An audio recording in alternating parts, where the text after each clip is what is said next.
तक साथ रहा।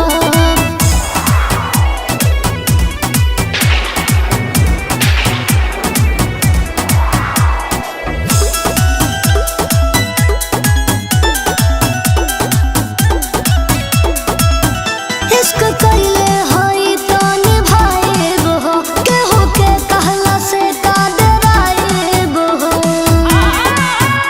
हम डराए वाला नहीं। तू भूलइबो ना करिहा दगाबाज हो, होइहा हमरा से कबो ना नाराज हो।